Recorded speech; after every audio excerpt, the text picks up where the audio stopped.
Hello and welcome to today's episode of the Work at Home Rockstar podcast. Excited for today's episode. We have the founder of Solidan, and what he does is he helps universities and colleges with software and systems, and he does virtual reality in colleges too. So super excited to be rocking out today with Dan Moran. Hey Dan, you ready to rock? I'm ready, man. I'm ready to rock for sure. Perfect. So we always start off here in a good note. So tell me a story of success that we can be inspired by. Yeah, honestly, I worked at a school in New York and I was traveling back and forth. It was between $1,500 and $1,800 a week for them to get me out there to go out there and do some computer work. We were implementing a big system. And I worked out there for about 6 months and they were like, you know what? We need to save some money. So can you work from home? And I was like, sure, I'll try it. Obviously being in the tech for, 15 years at the time, or maybe 10, 15 years, something like that at the time.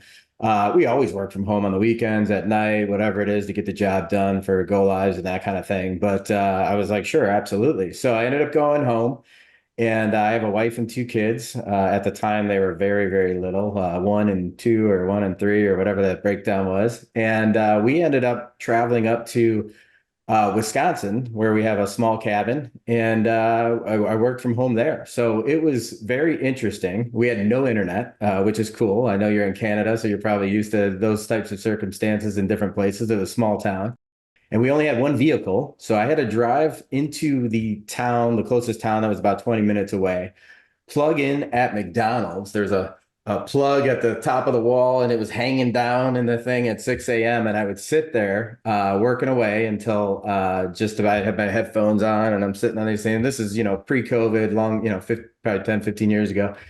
And I'm sitting there until lunchtime. And I just did what I had to do, to get it done. And then at lunchtime, my wife would come pick me up with the kids. We would head to the country club that was 20 minutes away, where they also had the interesting thing called internet.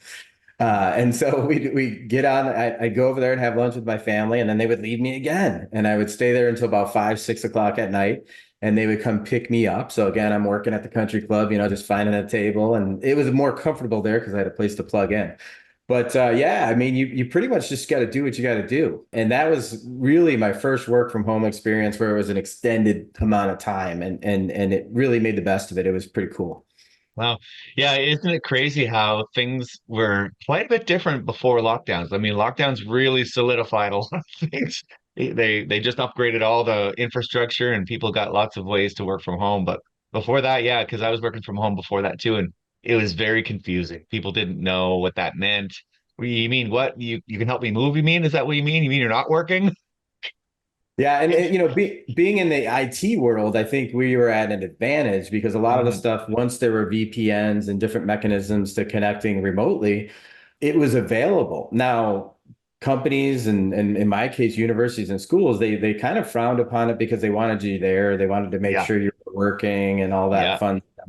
And the attitude towards working from home was completely different than it is today. So those folks that are working from home in the last 3 or 4 years are really they're just blessed with how the corporations and businesses allow us to do that because back in the day it was frowned upon and they were always nervous about what you were doing, where are you, what's going on. They wanted to micromanage you.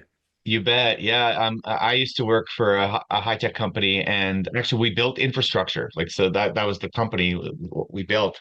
And we were allowed to work from home as long as it was off hours. So it's one of those things. Yeah. If you want to put in overtime, no problem. We'll set you all up for working from home, but no, not during the day. Yeah, it's pretty funny. Unless you were sick, I suppose. That was what was interesting about it back then is that it was okay for all those things. But yeah, now I think there's a lot of people that work from home that's their jobs now. Their jobs are work from home jobs. So it definitely opened the minds of a lot of companies and let them Yeah. know that, yeah. Because I think that the difference is that, and I don't know if you agree, but there are certain personalities that I think really would struggle from working from home. And then there's other personalities that kind of struggle working in an office setting, right? They get more work done at home. I'm one of those people. I find I get distracted, all the coffee talk and all this. I just want to get my work done and go. Yeah, yeah. I honestly, it is it's a yin and yang in terms of the people. I agree with you 100% because some people need to be in those meetings and they need to contribute and that kind of thing. From a left brain thinking, analytical, a lot of times you want the meeting to be as short as possible, to be Hmm. pragmatic, run through let's get some action items, let's assign some things, the tasks for people to work on and go work on those. I don't want to be sitting in the meeting and where other people are, they just want to be around the people. Now, to be fair, I love being around people. It's Yeah. fun and everything like that, but I'm way more efficient if I can sit with my fingers on a keyboard and be undistracted. Absolutely. Yep. Well, and then even on that note, I mean, if you're sitting in a Zoom meeting, I mean, let's face it, a lot of the meetings, good portion of that meeting doesn't really concern you directly. You sort of, everybody's doing their updates and all that stuff. And then when it gets around to you, you do your thing. And I mean, I find that these Zoom meetings sometimes are super effective when I can sit there and work while I'm waiting for my turn. And then it pops around to me. If someone asks me a question, I can answer the question. And that's the reason why they want you in the meeting in the first place, because they're going to throw a question at you and they want it answered right away so they can move on with their business, right? But I mean, a Zoom meeting is something, I mean, back in the day when I was sitting in those board meetings, I mean, waiting for my turn, and then eventually comes to me. So I'm not really paying attention anyway. Why can't I be working, right? Yeah, and it's wild. Over the years, the technology has changed. So I remember using, teleconference things where or even just the phone in, right? And Yep. everybody would sit around the table and we'd be on the conference. And I remember being at a school one time where we were doing a file load on a weekend, and we literally were on this thing for like 40 hours. So there were like 15 consultants in this room. It was unbelievable, just to get this system loaded in, and it was the first time load. It was right around the everything that happens at a school that's system wide, and this probably is a lot of cases in corporate too, is around a holiday because people aren't working. So that's the time that you have to do this. So in those cases, we were physically in the room together, but sometimes on a phone. And the technology has changed over the years. I remember using a thing called Join Me back in the day, and that was kind of one of the first ones where with the screen sharing and that kind, there's WebEx and Teams now and Zoom. And I like Zoom the best. At Solidan, we're a Microsoft partner. So we are, Teams is kind of included in our Office 365 package and that kind of thing. But honestly, I really prefer Zoom the best. I think it's the easiest, it's the lightest client for people to log into and do their thing. It's got the whiteboarding features and some of the, glitz and glamour that people like. But and then when you're jumping from one meeting, you might be on a Teams meeting in the morning, and then the next one's a Zoom, and then the next one's a WebEx or whatever it is, and your machine goes crazy. It's pretty wild. Yeah, yeah. Well, and give us another few years, and that stuff will be ironed out too, right? Yeah. Things are moving pretty quick. So along with the good notes, so there's some things that don't go as planned. There's some bad notes that get hit every once in a while. I'm wondering, can you share with me some struggles, some things that didn't go well, and maybe how we can avoid them in our businesses? Yeah, you know what? Here's kind of an interesting thing that happened in the past. I went to a client, and the idea of going and taking this project, that one of the beauties of having your own business, whether you work from home or not, is you get to choose the projects and clients that you take, if you're fortunate enough to be in that position to choose. And one of them was a mobile product, developing a mobile product for students to log in and do their financial aid and register for classes and all that kind of stuff. And at the time, there was only one or two, we'll call it one and a half, one real competitor out there, but two, there was room in the marketplace to do this. And so I went and took this project, and I was working with a Java developer that was pretty skilled, had a good background in operating systems and full stack engineer, but they were currently doing Java and pretty good at what they did. And they wanted to work from home, no joke. So they were driving an hour and a half to an hour and 45 minutes each way every day. So they were in a car 3 hours a day, 5 days a week, and it was painful for them. And they wanted to work from home, but this was back again in, I think, 2010-ish, and they wouldn't let the person work from home. And so they ended up, giving their notice and quit. The project got canceled. So I left the project to go to this one, and I was excited and to do all this work. And unfortunately, they lost their development. Now, I ended up staying there for 2.5 years. I did some amazing development, built some cool modifications and customizations in their PeopleSoft system, which was fun, but it wasn't my intention of going there. That was kind of like I was just starting to spin the wheels of, hey, I could build a product and not just sell services. And that's one of the things that's like for example, in your case, you may be in an agency format. You want to get the hosting, you want to continue the relationship. You don't want to just build a website, say goodbye, and that's all that happens. You want to continue the relationship and hopefully, with good clients. I want to do the same thing with a product as opposed to go and do my service here, do my service there, do my service there, whatever. And so, unfortunately, it was a bad note in that situation because it just took a different direction as far as what we worked on. Wow. Yeah, that sucks, eh? And then of course now if that would have happened now, they would have been okay with working from home. It's Well, just what's the wrong funny? time. That guy's a rock star, honestly. And I've worked with him probably three to four times since then. I've actually hired him to do some stuff. I didn't have the wherewithal and the motivation, or maybe even the thought process to say, hey, you guys are letting this guy go for this reason. Maybe Solidan, the company, should contact him and go and pitch the idea of continuing on and let's make this project happen. I'm not sure if they would have entertained it anyways, but I just didn't have that mindset, and now when I look at a project or anything, I've so much more experience, so much more mature in how I approach things. I would have definitely at least put that back on the table. I may have even hired him if they didn't agree to it to go and build that product myself. I would have found the funding mechanism or used, cash flow to do that and make it happen because he was super talented and it was a missed opportunity for the school as well as, anybody that was involved. Well, and that's a good segue into the next topic, which is about the band, right? I mean, when you find good people like that, that's the thing, eh? It's there's a lot of options, I think, out there nowadays, especially considering the fact that you can hire anybody anywhere in the world now that we got this whole work from home thing going on. So, sometimes too many options is overwhelming, right? So when you find somebody good, right? And now, what about you? So what's your I mean, what does your band look like? What are the people that you have around you right now? And how do you go about finding good people? Yeah, honestly, I started in 2005 by myself. So that was my first independent contracting gig. And for the next, I don't know, 6, 7, 8 years, it was just me. And that was fine. That's all I needed, right? And I went from contract to contract and client to client and did a lot of cool projects all over the place. Huge projects, small projects, all sorts of things. One of my clients actually contacted me because I solved a big issue that, actually one of the major companies, if I said the name, you guys would know, couldn't figure out, and they had people on site for 2 months and that kind of thing.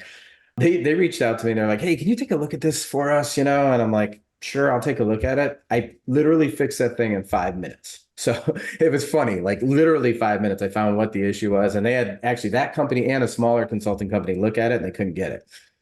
So the lady had remembered me and she's like, "Oh, that Dan Moran guy, he knows how to fix stuff." So a few years later, somebody had reached out to her, a private company that was working in the education space as a third party, and was like, "Do you know anyone that knows how to do this PeopleSoft thing?" And she's like, "I got someone perfect for you," and made the introduction.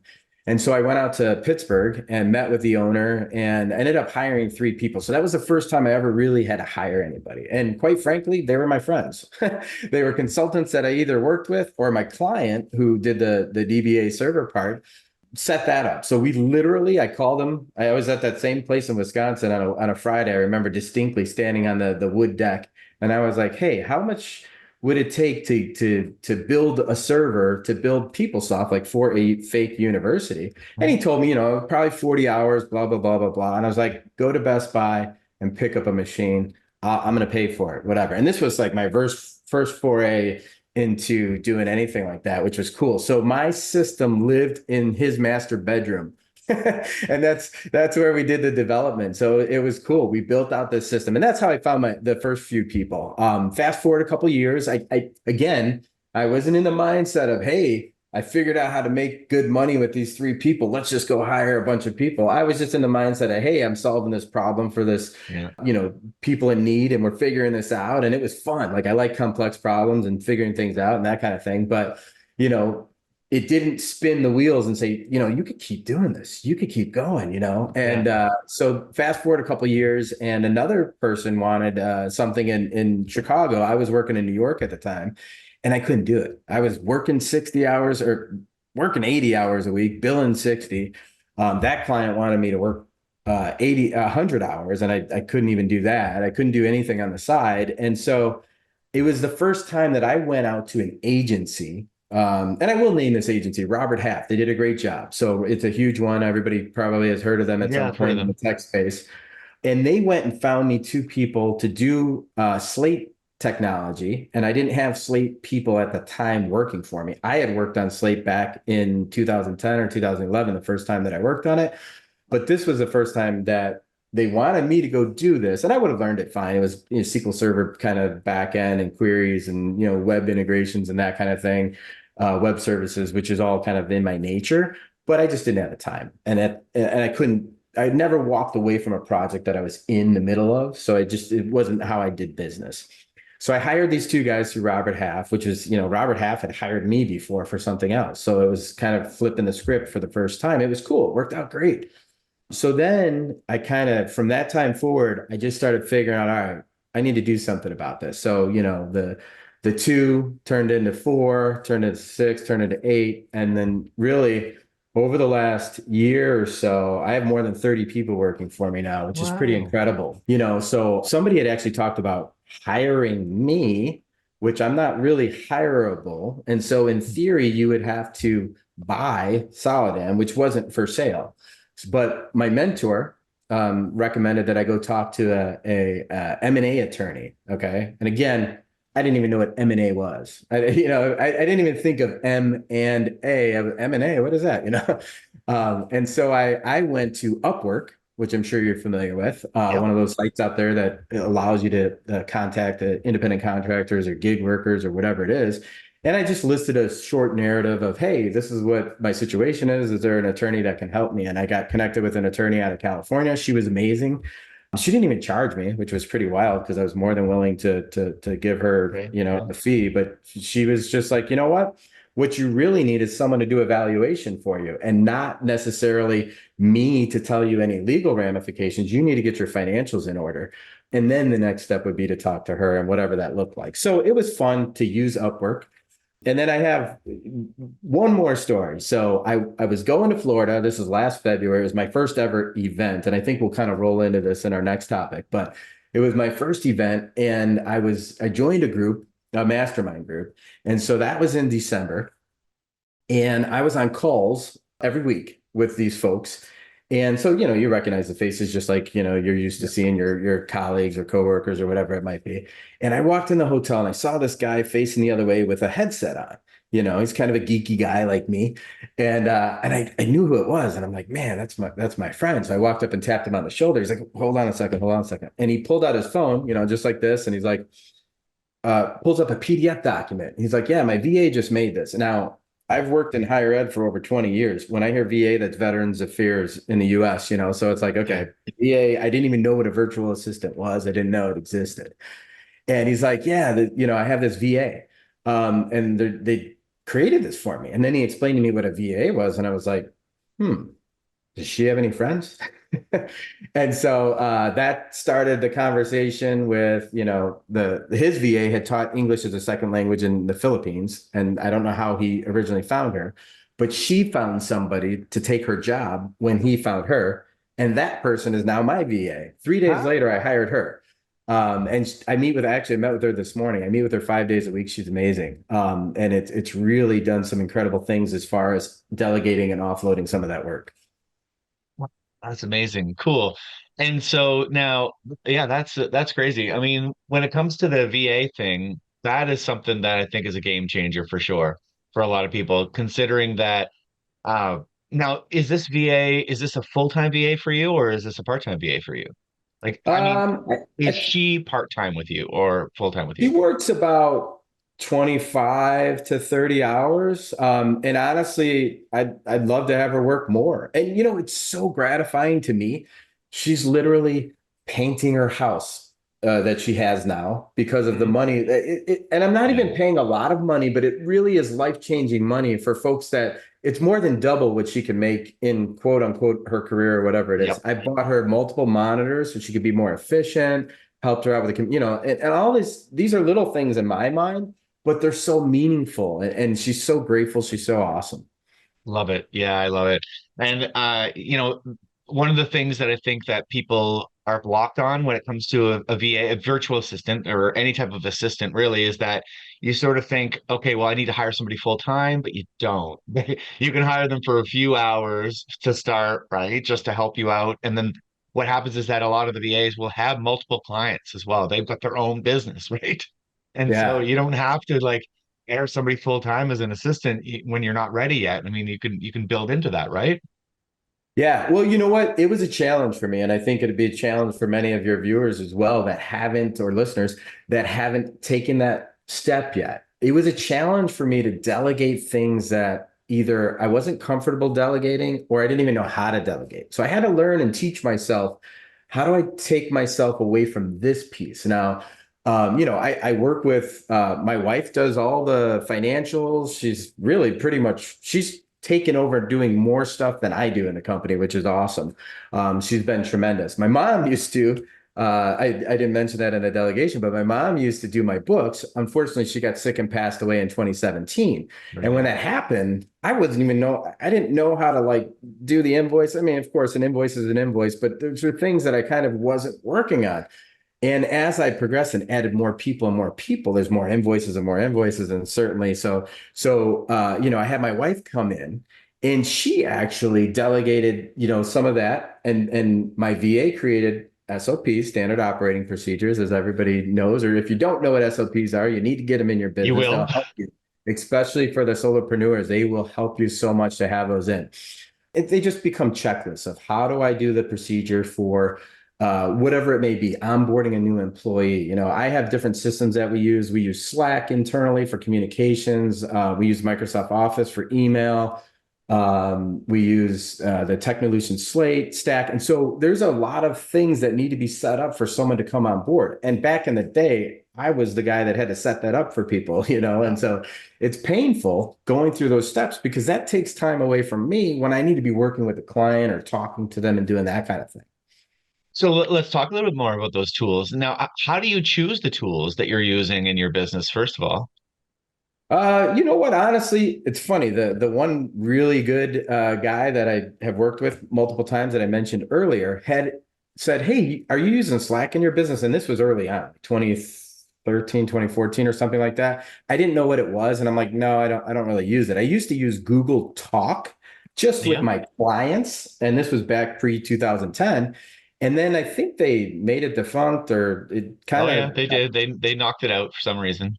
yeah, it was great. It was a great tool. Like Mm, everybody I worked with, and it was awesome for me because I work in a niche industry. I could talk to other consultants that were doing the same work that I was doing. This is when I still had fingers on the keyboard, and I could get information quickly, as opposed to going out to a bulletin board and posting and hoping that somebody's, bored at night wanting to mm, answer me. I could yeah. quickly, pull one of my friends and don't have to call them and that kind of thing. So that was really, I ended up not using it. And unfortunately, listen to the people that tell you and that you trust of good things, because I wish I'd used it earlier. So that one, some of my clients had used Slack. And so I have it set up with multiple things there. As far as email, honestly, I know people like Gmail and whatever. I've just always been an Outlook guy. I think Microsoft got Outlook and calendaring right. It's one of the things that they excelled at. And so I do appreciate it. What gets tricky is when you're dealing with, I mean, I probably have 7 or 8 different inboxes right now for different clients, different companies that I'm involved with, whether I'm a partner or it might be a school. I have to have their logins to do a Yep. VPN. So if I want to hit their file system, if I want to do things, I have to have their logins. I can't just use the Solidan.net account. So that's how I look at the tools as far as kind of evaluating. I've done software selection for huge ERP systems, and so I understand how to set up kind of like a pros and cons selection, board or whatever that may look like in terms of analyzing what you want to do. I mean, sometimes it's just what's going to be the best tool to work with the other tools that I have or to work with my clients' tools. And when you understand, buying something that like go back to Macs in 2001 or 2002 or something, when the only place that a Mac really existed was at schools because they Yeah. gave them away because they wanted people to use them. You couldn't use a Mac in business unless you were doing Photoshop or music type activity on the PC or on the Mac. It didn't make sense because the software wasn't compatible with it, Yeah. and now they've come along a much better. Now I own a MacBook Pro. I work on a Surface, which is funny. So I am kind of in between those Back and things. forth. Yeah. Hi, my name is Enigma Lafon from Mastering Ascension, and I've been working with Tim Melanson and the Creative Crew Agency for a number of years now. Tim is my go-to guy for all things technology, and his team have helped me to really create the platform that I need that represents my brand, my message, and connects me directly to my ideal clients. What I particularly love about Tim is before he starts to dive into the technology, he always makes sure that he understands what your global view is, what your ultimate goals are. So then that way you're not wasting a lot of time back and forth switching around technology or platforms. He creates something from the get-go that is scalable, which is highly beneficial for any business. What I've experienced from Tim and his team is they're highly responsive. They are a wealth of information, and they're going to offer you the tools that you need to really make the mark that you want to make in the world. So that's my recommendation for Tim. He's awesome. You're going to love every minute. You won't regret it. Wow. Yeah, my wife has the Mac and I've got the PC, and it's we go to each other's desk and just can't. I'm like, she's like, show me how to do this. I'm like, I can't. I love it. Let's go back to my desk. But yeah, like I think that one of the things that I wanted to see what you think about is like I think that sometimes when you are looking at new software to bring in to maybe make things a little bit easier, there's a bit of a learning curve, or there always is a learning curve to kind of figure out what it does and how it works. And I'm wondering, what do you think would be better? Would it be better to like imagine you find this tool that's brand new that nobody knows how to use yet, but it'll do everything you want, or there's some things that you know that other people are using, like Slack or whatever. Would it be better to bring in the brand new tool and teach everybody how to use it, or would it be better to use something that a lot of people already have some familiarity with? Yeah, I think it really matters on what the functionality is that matters the most to you. So you have to analyze that. And what we do in software development, and when we're looking at buying something off the shelf, OTS, is we do a fit gap. So we look at what fits and where are the gaps. And so now, does it make sense for me to actually purchase something that's a closer fit and I only have to close this much gap, or something that's a bigger gap, but it has a better development tool or an IDE or something that my developers are used to and I can move it faster? So there's really, it's an experience thing from years of doing this to really Yeah. choose which one over which one makes more sense. So I would say it's a case by case basis. I would recommend small businesses, solopreneurs, entrepreneurs, buy something off the shelf. It's so painful to build something. A lot of times it's easier to just buy something off the shelf, and if it's something a friend is using, something in a group that you've seen people are using, if there's good community interactive boards and forums that you can get information from, those are the places that, especially for the solopreneurs, that I'd probably lean towards, as opposed to, hiring somebody to develop this exact tool. Now, if you're a little bit larger or you have more funding or more capital, or, it's a startup and you really need something precise that fits the exact need, that's a different, the majority, I would say 90% is probably just looking at a product that already exists. That 10% really needs the software development. And I think Yeah. you probably see this in web development too, like it might make sense to do a model where you're not developing a login structure for somebody. Why would you do that from scratch? They already exist. Or a payment gateway, it already exists. Sure, you could design your own, develop your own. That's great. But if I'm a manufacturing company that's doing XYZ widgets that fit in a certain mold and they only, can transport a certain way or something like that, I want something custom for that. But again, it's few and far between, it's kind of Yeah. that 90-10 rule. Yep, I agree. And a lot of it I think about from the perspective of if I'm building something super custom for somebody, or if you're buying something super custom, then now you are now married really to that person who built that for you, because nobody else is going to be able to figure that out, or you're going to have to pay somebody a boatload of money to figure out how to use that. Whereas, if you're looking for a solution that is very well supported, very well documented, you could just hire somebody from Upwork to now maintain it. As soon as if you happen to lose the developer, there's a lot of value in that, of choosing something that people can, because I think that would be what scalability. If you all of a sudden grow, and now all of a sudden this developer that has all the expertise doesn't have time for you anymore, well, then you're in trouble, right? I, I think, Tim, that's awesome. You just said an important word. I think everybody should listen to what Tim just said about growing. You don't need to buy QuickBooks if you can do everything out of an Excel spreadsheet.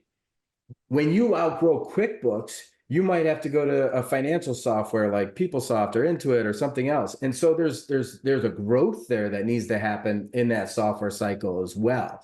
And this is one of the things that I've learned as far as different breakpoints in companies. So, you have different breakpoints like 0 to 1 million, and then 1 million to 3 million, 3 million to 10 million, 10 million to 25 million, up to 100 million and beyond, and as you move through various breakpoints in a company, it's really going to push what systems and processes and things you have in place. Also, what's important there is as you grow, everybody's kind of in this group as a solopreneur, whatever that is, but if you have that intention, the aspiration, the inspiration to grow, as you grow, the people that got you to one breakpoint might not be the people that can get you to the next one. And so it's the same thing with software.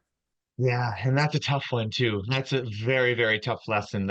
People that got you to the point you're at right now might not be the ones that will continue, because there's a big, I don't know, loyalty factor, I think. I think people feel bad about maybe not continuing with somebody who's not going to get them to the next level. And that's very tough to go through, right? When you have to let someone go, right? Yeah, absolutely. Hiring and firing, hire fast if you can, but fire Yeah. faster. Yeah. And it's a tough thing to do. Human nature is you want to, you're running a business, and you have to realize that and this is something I had to grow into, because I'm a middle child. I want everyone to be happy, generally get along with mostly everybody and that kind of thing. But quite frankly, you need to do what's best. And it helps to have other things, alignment and that kind of thing as you grow. Yeah, yeah, exactly. So, I mean, let's talk a little bit about your personal growth journey. I mean, we were talking about a little bit about that before this interview started, and I'm wondering, like, what opened you up to, really learning from other people, and you know, being part of this, personal growth community.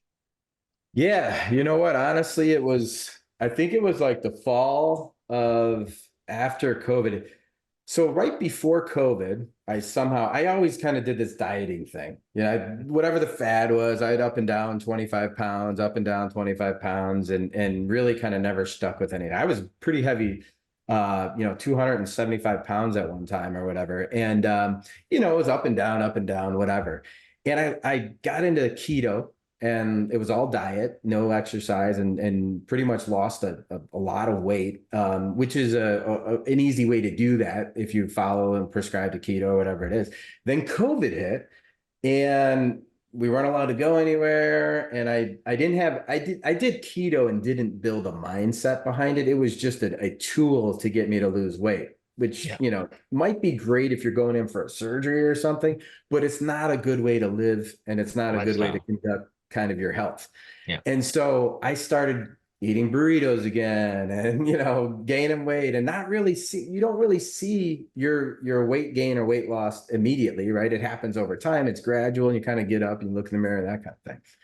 So honestly, there was one of my friends had on Facebook, was wearing some shirt or something. I was like, oh, that's kind of cool or whatever. And it wasn't necessarily, I didn't even know what coaching was or anything like that. I was like, oh, that's cool thing. And then I just caught, of course, somebody's, mastermind or coaching group or whatever. And I was like, you know what? I'm going to take a look at it. I don't know how serious I really was about it. And I Yeah. signed up, and they were like, we're closed. And, probably in the back of my head, I'm like, you know what? I didn't really want to do it anyways, because you're kind of like turning it, But then it was like literally 4 or 5 months later. It wasn't, we're closed, you can't get in, or you can get in, but we're closed. We're trying to make it. They really just closed the door. We're actually So closed. Yeah. yeah, like 4 or 5 months later, they emailed me and said, "Hey, we're open again." And then I looked at it, I'm like, you know what? I'm gonna take a swing at it, whatever. And honestly, that was the first time I ever really invested in myself. And I joined this group and started just it was just like getting around people that thought the same or did the same, actually thought differently from me a little bit, in terms of health and personal journey and all that kind of stuff. So I started learning and it was kind of cool. Well, in that process, one of the things that they said was, hey, reach out to people in the industry. And so that's what really catapulted me. So I reached out to a guy that, Solidan's my company. It was kind of small. It's still a small company in the grand scheme of things, but it was very small. And I reached out to a guy and he had sold a company similar to mine like 15 years ago. I didn't know him. We were connected on LinkedIn, but you got a lot of connections. You don't know everybody you're connected to. I pinged him and just said, hey, I never would have done this before I joined that group. I just said, hey, would you be interested in meeting with me? And so I did a Zoom just like this with him for an hour. It was 58 minutes. And we talked about my company. We talked about his company and the market and the direction and blah, blah, blah, blah, blah. And it was great. But at the last 2 minutes, I remember it was right before lunch. It was 11:58. And he said to me, he said, when I was in your position, I got a coach. And again, I think we started discussing this before we jumped. I didn't even know what a coach was. I mean, to me, Mike Ditka was a football coach. These coaches were sports people or whatever. I didn't ever think of a coach. I heard of Tony Robbins and that kind of thing. I never went to like an event or anything like that. But those guys are super famous, like Oprah, like whatever. But I never really knew that this coaching ecosystem even existed. So he's like, do you mind if I refer you? And I'm like, sure. Well, this guy, it's kind of funny, was actually, if you've ever read the book, Rich Dad, Poor Dad, it's a real estate book and it's, fairly famous. For those people that read books know this, he was Rich Dad in that book. So he was the actual rich dad in the book, not Robert Kiyosaki, the author, but the guy that the book was written about. And so he reached out to me and said, yeah, we have this program and we can help you with your business and blah, blah, blah. But you have to sign up for this course first. And I'm like, all right, now I'm kind of like, is this a gimmick? Is this a gotcha? And I didn't understand what a funnel was. I didn't understand anything at this point. I'm just like, you know what? This guy that I talked to sold his company. He did what I wanted to do. I'm going to just go jump in the water and see what's happening. So I signed up for this course. It was expensive. I mean, it was $8,000. And to me, investing $8,000 in a 4-day class was not something that I would do. But I said, you know what? I'm going to do it. And so I went to this course and I learned more in 4 days than I probably learned in an entire semester of, I have a bachelor's and a master's degree, but I probably learned more in 4 days than an entire semester. And so that kind of got some more wheels turning. And then I joined a mastermind December of 22 that was kind of a level up from this coaching group that I was in. And I skyrocketed from there. I mean, it was unbelievable. I had a personal trainer that was part of the group. It was included. It didn't have to pay for it or anything like that. He actually was in a music video with Chris Daughtry. It's unbelievable. But he's a vegan. He's from New Zealand. He's this huge guy. He's really awesome. He did so much for me personally as a mentor, and I wasn't even paying him or anything. He's just part of the group, and it was really cool. So he did my blood work, and I don't like doctors. I probably hadn't been to a physical, probably just out of fear, more so than anything else. But he convinced me to go do your blood work. And I'm like, all right, I'll do it. So he ordered a special lab. He's not a doctor. He's a nutritionist slash, workout buff dude. And he sent me, and he literally broke down every biomarker in my thing on Facebook and left me audio messages of what I should do. And it wasn't like, go buy this expensive thing or drink this special magic potion or whatever. It was, okay, you need to eat more yellow peppers because this blah, blah, blah, blah, blah. I don't even know what they are. This certain level is this, or you need to, the only supplement that he told me to take was omega-3 fatty fish pills or whatever, which I still take today. And I just started doing like one thing a week. So I added fermented foods into my diet. And then the next week I did something else, and whatever.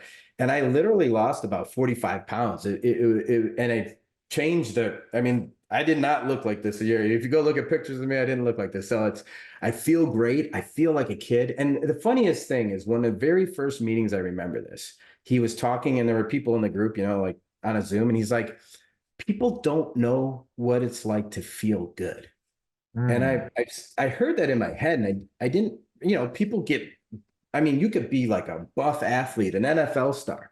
And if you're not doing the right stuff for your biomarkers, you're not going to feel good. Even though you're buff and ripped and whatever else, you're probably better off than somebody that does nothing than sit around and eat burritos and that kind of thing. However, you might not really feel good. And I slowly started doing these things. I might feel better than I ever did when I was a kid.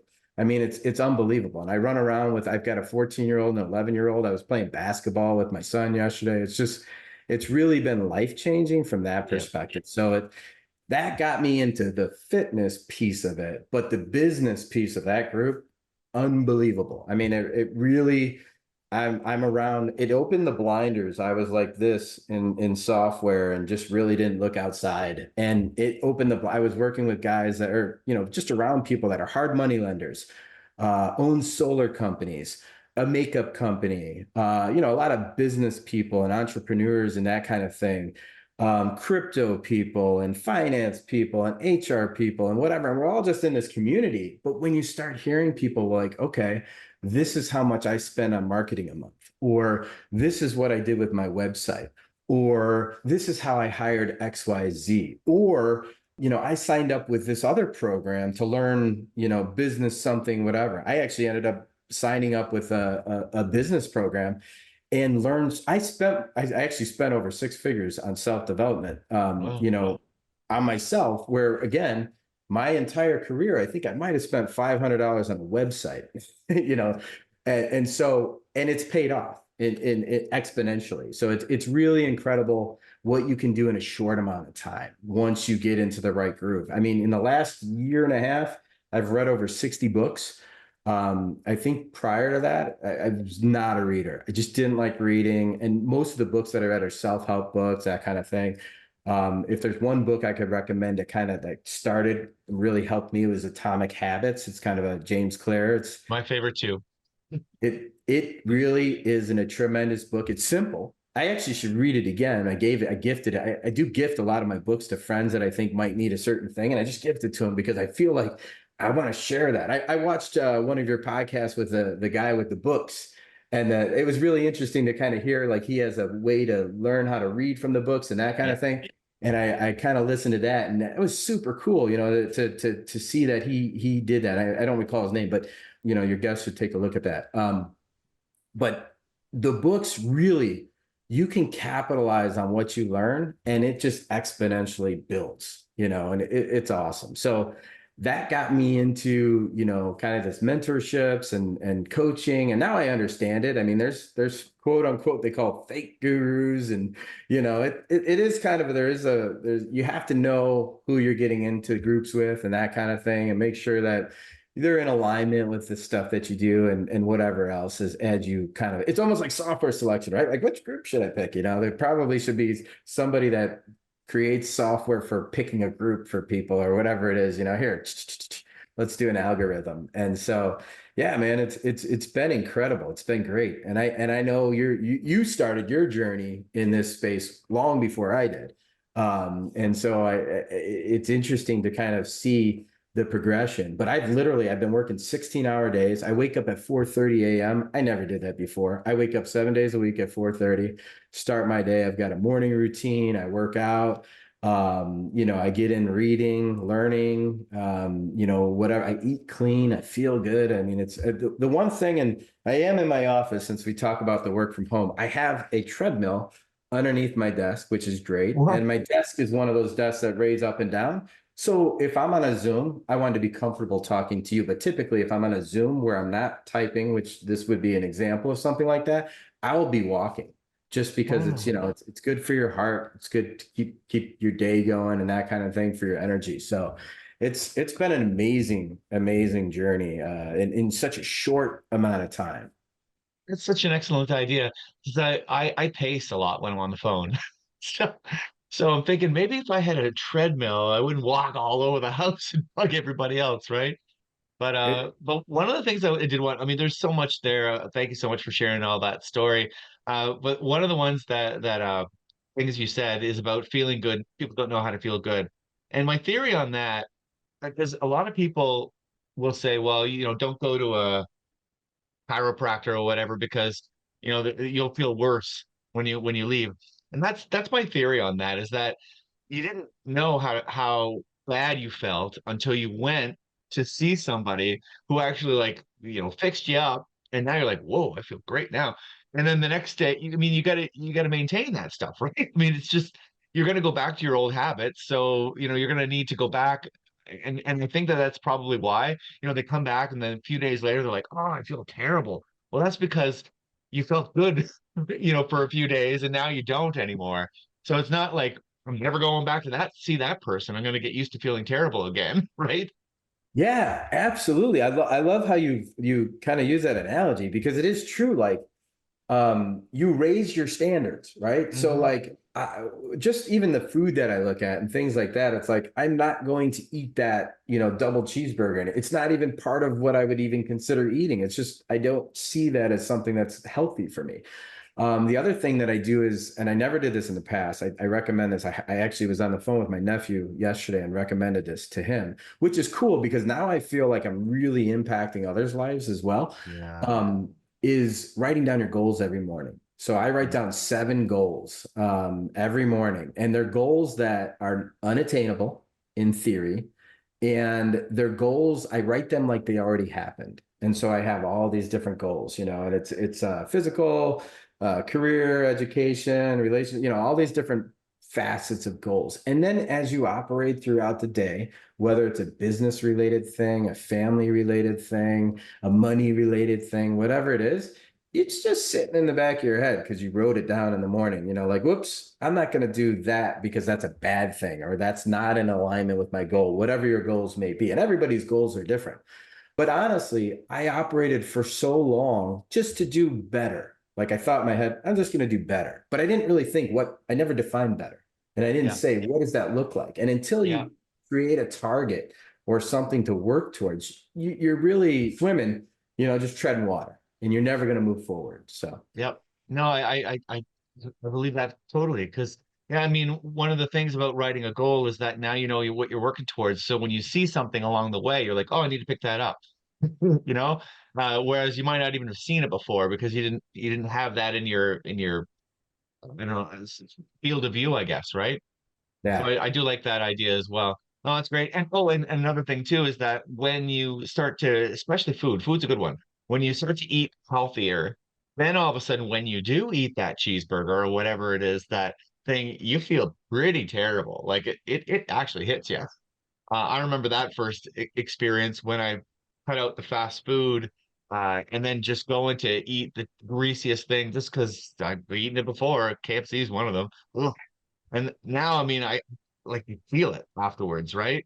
And that doesn't say that you can't have something, good, bad for you every once in a while, but you will pay for it in some way, right?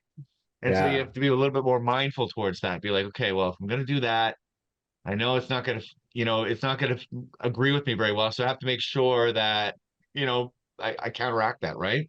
And I think you're right. And it impacts your business day. And so, I'm not a diabetic, at least that I know of. But the insulin shifts and sugar Yeah. shifts and that kind of thing. If you think about, I get tired I don't, I'm saying I get tired at 2:30 or 3 o'clock and people want to take a nap or, they get in that Yep. meeting and it's just like they're going to close their eyes. They just can't take if you're operating correctly, I think, and in what my mentor, the nutritionist says all the time is to treat your body like software, so you're basically feeding it, the right things, whatever it is, and then that will allow your brain to function correctly. We Yep. don't want the blue screen of death and have to do the three finger salute that we used to do back in the day. Yep. No, I agree with you. So, I mean, I could talk, man, we should probably do part two of this because keep going for quite a while. But let's just do your guest solo. So tell me what's exciting in your life and in your business right now.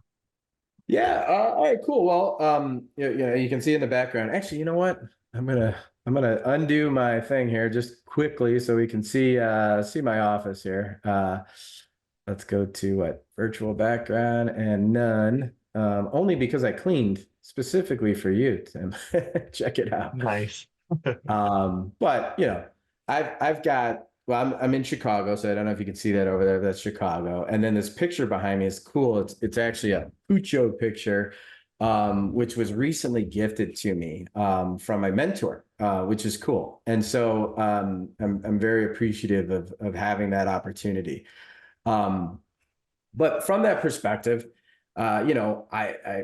if you do I don't just do higher ed. So we have some fintech firms, we do some payment processing firms, some other things like that. But there are some pretty cool things that we do. But I've done software for so long. What's coolest to me right now that I've gotten involved with over the last year is the virtual reality. It's so neat. So it kind of drew my eye because it was called thecampusvr.com. And at thecampusvr.com, I have a funnel page or a landing page, and Tim's an expert in this, so he can talk all about it, but it's /10x. And that would actually take you into logging your name and email and stuff. You can meet with me and my team, and we can show you what we do. But from that perspective, it's so neat, man, because I put this thing on my head and I didn't even know how to use it. I had to have my son come home and show me because I couldn't even navigate to where it was.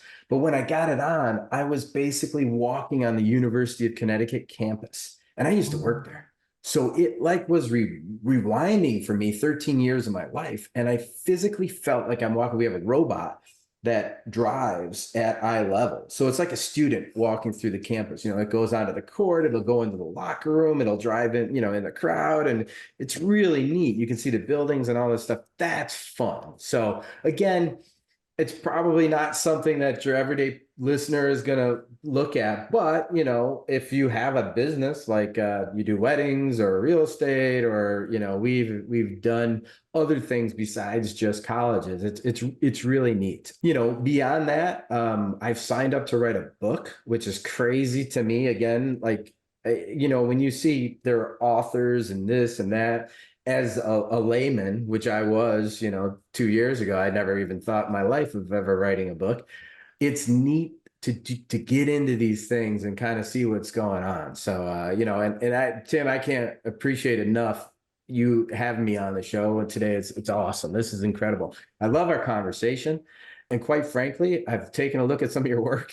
We're probably going to have another offline conversation because it's pretty impressive what you and your wife have done as far as the design work. And if it works as good as it looks, I got a good feeling based on this discussion it does. We'll probably be doing some stuff together. I'm looking forward to it. So, well, thank you so much for rocking out with me today, Dan. This has been a lot of fun. This is awesome. Thanks, Tim. Cool. And to the listeners, make sure you subscribe, rate, and comment. We'll see you next time on the Work at Home Rockstar podcast. Thanks again.